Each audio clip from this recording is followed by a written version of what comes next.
1775, Soho, cerca de Birmingham. En una fábrica fundada por James Watt, junto con su socio Matthew Boulton, se producen máquinas de vapor que se envían a todos los centros industriales del mundo. Aquí en el Soho, Watt informa a los visitantes personalmente acerca de los adelantos técnicos más recientes. Sin embargo, no permite que tengan un panorama demasiado completo del tema. Cuida sus conocimientos con recelo, como a un tesoro. Si alguien hace demasiadas anotaciones, como en el caso del ingeniero Georg Friedrich von Reichenbach, es considerado un espía e inmediatamente despedido. James Watt ha ido adquiriendo su conocimiento realizando grandes esfuerzos a lo largo de muchos años. Su padre tiene un pequeño taller de equipamiento de barcos y también arregla instrumentos náuticos en forma ocasional.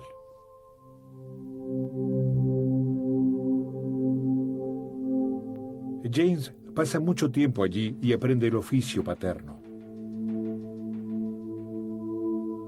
A los 18 años aprende el oficio de mecánico de precisión, primero en Glasgow y luego en Londres. Allí aprende a construir instrumentos científicos, demostrando así su enorme talento. En 1756, Watt regresa a Glasgow. Pero como su breve periodo de formación no cumple con las exigencias de los gremios de artesanos, no lo autorizan para establecerse en forma independiente. Sin embargo, en la universidad requieren sus servicios. En 1757, la universidad le otorga un permiso para abrir una pequeña tienda dentro de su campus en calidad de fabricante de instrumentos. Esto constituye un golpe de suerte para Watt, porque en la Universidad de Glasgow también se transmiten modernos conocimientos técnicos y se realizan investigaciones. Hay una máquina que tiene a los científicos particularmente cautivados, la máquina de vapor. Esa máquina transforma el calor en energía mecánica. El herrero e inventor Thomas Newcomen había construido la primera máquina de vapor de uso práctico en 1712. Newcomen quería utilizar esa máquina para mejorar el rendimiento de las bombas de agua en las minas y así poder profundizar las galerías subterráneas. En el caso de la máquina de vapor de Newcomen, el agua se pone en una caldera para generar vapor. El vapor se conduce a un cilindro. La presión del vapor hace que comience a elevarse lentamente un pistón dentro del cilindro. Después se interrumpe el suministro de vapor y en el cilindro se inyecta agua fría. El vapor se condensa y su volumen disminuye de manera notable. La consecuencia, en el cilindro se genera baja presión y el pistón vuelve a su posición original, debido a la presión del aire que actúa desde arriba. El agua acumulada se desagota del cilindro y el proceso vuelve a comenzar desde el principio.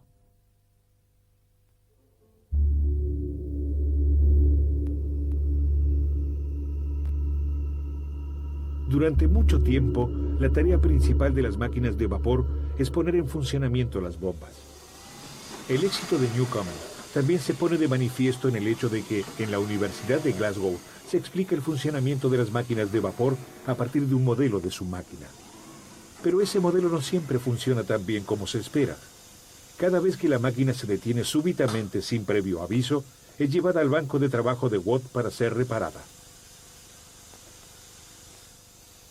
James Watt comienza a ocuparse de aquel mecanismo desconocido para él hasta ese momento. Comprueba que su principio no resulta muy económico. Cuando el cilindro está lleno de vapor, es sometido a un gran calentamiento. Y cuando se produce la condensación, el cilindro se enfría muchísimo. Con cada tiempo de explosión, primero se calienta el cilindro, y con ello se desperdicia buena parte del vapor suministrado.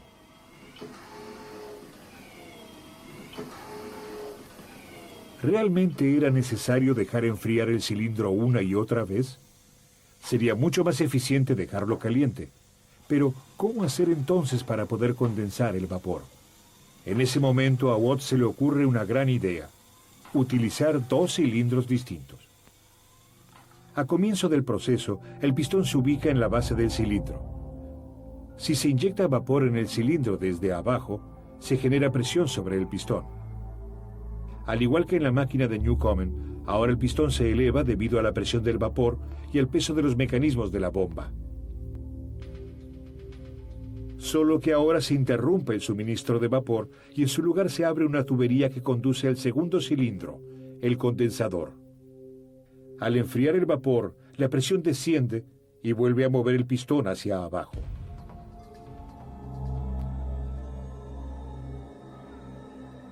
Luego vuelve a cerrarse la conexión con el condensador y se abre la válvula de vapor. El proceso puede volver a reiniciarse desde el principio sin necesidad de enfriar el cilindro de vapor.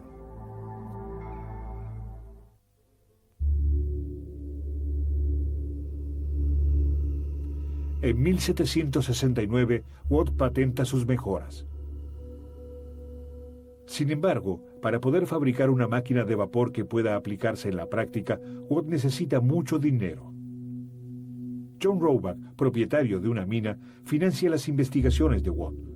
A cambio, Watt le otorga los derechos de 2/3 de la patente. Pero 4 años más tarde, la empresa de Roebuck quiebra y vende sus derechos de patente a un fabricante próspero oriundo de Birmingham, Matthew Boulton. Boulton se da cuenta de inmediato de la importancia de la máquina de vapor de Watt.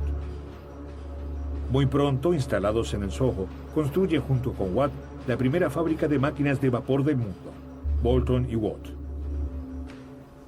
Al año siguiente ya comienzan a producir. Por entonces, Watt ya ha comenzado a trabajar para seguir perfeccionando la máquina. Quiere aumentar su rendimiento para poder aplicarla en otros usos que vayan más allá del bombeo.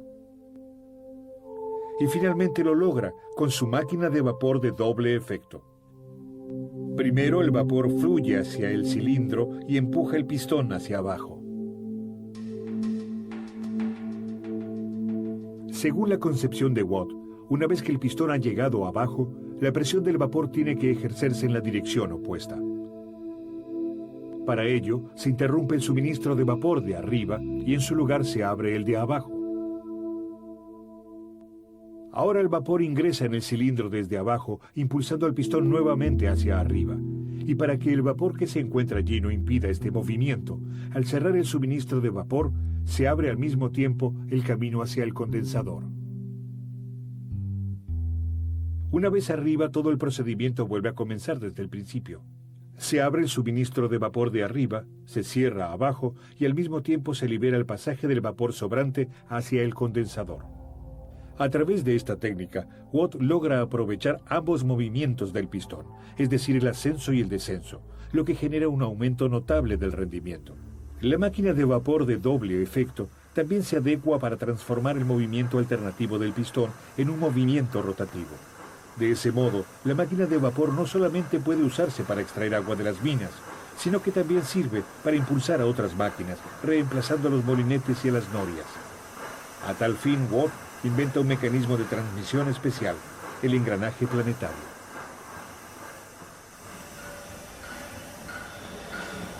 Además, utilizando un volante grande y pesado, se obtiene un movimiento de rotación regular. Pero aún subsiste un problema.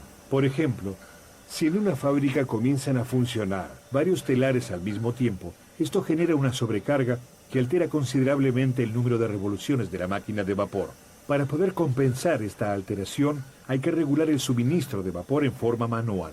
En 1788, Watt logra solucionar el problema desarrollando un dispositivo que controla el número de revoluciones en forma automática, el regulador centrífugo.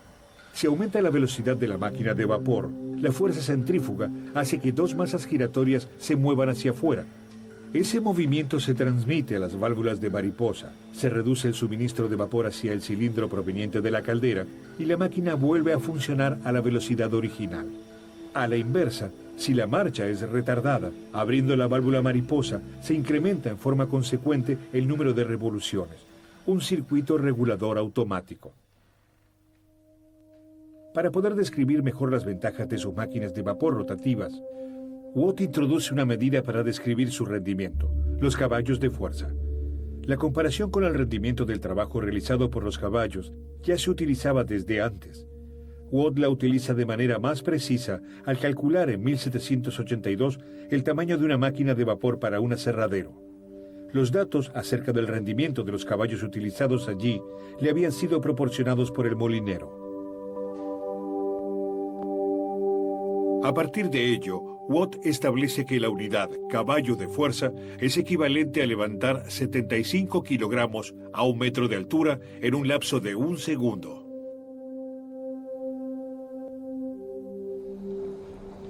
Con sus mejoras, Boulton y Watt contribuyen al éxito de la máquina de vapor. Ahora, no solamente los dueños de las minas requieren estas novedosas máquinas, sino también los propietarios de los molinos de papel y de las fábricas de algodón. Al cabo de unos pocos años, Watt se ha convertido en un hombre acaudalado. Más de 76,000 libras ingresan en su cuenta, provenientes de su derecho de patente. Y sus logros también son recompensados muy pronto por la élite social del reino. Aunque nunca estudió en la universidad, en 1785 lo nombran miembro de la Honorable Royal Society. Si bien la máquina de vapor de Watt tiene mucho éxito, los límites de su rendimiento aún distan mucho de haberse agotado. Sin embargo, los derechos de patente de Watt impiden que otros ingenieros sigan desarrollando la técnica de la máquina de vapor. Tendrán que esperar hasta 1800, año en el que caducan los derechos de patente de Watt. Un paso fundamental que Watt siempre rechazó fue el uso de vapor a alta presión en sus máquinas. Ese sistema sirve para poder construir máquinas más pequeñas y de mejor rendimiento, que abren las puertas para nuevas aplicaciones. En 1804, Richard Trevithick construye una máquina de vapor que se desplaza sobre ruedas y vías.